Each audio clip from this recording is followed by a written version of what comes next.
আপনার ফালতু ঝামেলা করবেন না, আমার কাছে কোর্টের অর্ডার শিট আছে। আজকের মধ্যে আপনাদের খেয়ে বস্তি খালি করতে হবে। আমরা বস্তি কিছুতেই ছাড়বো না, তাতে আমাদের প্রাণ জয় যাবে, তবু আমরা বস্তি ছাড়বো না। কি বললি? বস্তি খালি করবি না? ওই তো এমএলএ সাহেব চলে এসেছে, আর কোনো ভয় নেই। আমাদের মাথার ছাদ বাঁচান এমএলএ সাহেব। এই বস্তির সবাই আমার বাপ মা ভাই বোনের মতো, ওদের গায়ে হাত তুলতে সাহস কোথায় পেলি? এদের মাথায় বুদ্ধি শুদ্ধ বলে কিছুই নেই, কখন কোথায় কি করতে হয় এরা কিছুই জানে না। আপনি? হ্যাঁ, আমি প্রমোটার আজিজ মল্লিক। এই বস্তি থেকে নজর সরান মিস্টার প্রমোটার, আমার পরিবারের উপর নজর কিন্তু আমি সহ্য করবো না। চৌধুরী জিন্দাবাদ।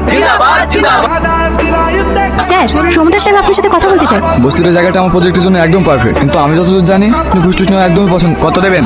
এতগুলো মানুষের জীবন কত টাকার বিনিময় চাইছেন? কত টাকা চাই আপনার? 10 কোটি, 20 কোটি, 25, 50 কোটি টাকা। ঠিক আছে। বাপ্পা মিজান, প্রচার কেমন চলছে ভোটে? না, আশীর্বাদে খুব ভালোই চলছে দিদি। প্রচারে জান লাগিয়ে দাও, ওই এলাকার প্রত্যেকটা ভোট আমার চাই। কোনো চিন্তা করবেন, শুধু আপনার হাতটা আমার মাথায় রাখবে। তোমাদের মাথায় আমার হাত আছে, কিন্তু তোমরা যে দল ছেড়ে এসেছো সেই দলের নেতা কিন্তু রোহন চৌধুরী। ও নিয়ে চিন্তা নেই দিদি, আমরা আপনার নুন খেয়েছি, আপনার সাথে আছি, ভবিষ্যতেও থাকবো।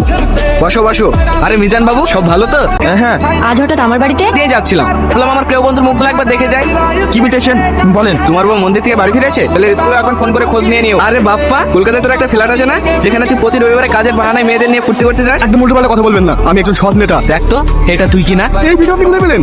এরকম অনেক ভিডিও আছে আমার কাছে, যেগুলো সোশ্যাল মিডিয়ায় আপলোড দিলে তুই অনেক লাইক পাবি। এরকম করবেন না দাদা, আপনি বারণ করলে আমি ভোটেই দাঁড়াবো না। আমাকে ক্ষমা করে দেন, এবারকে বলুন ক্ষমা করে দেন, সারা জীবন মতন আমরা পাইতে পড়ে থাকবো। উত্তর বাচ্চা, তোরা আমার সাথে নিমাখারামি করছিস? দেখো সাথী দেখো, তুমি গার্ডেন পরে এত লাগাচ্ছিলে। এক মাঘে শীত যায় না রোহন, সময় আমারও আসবে।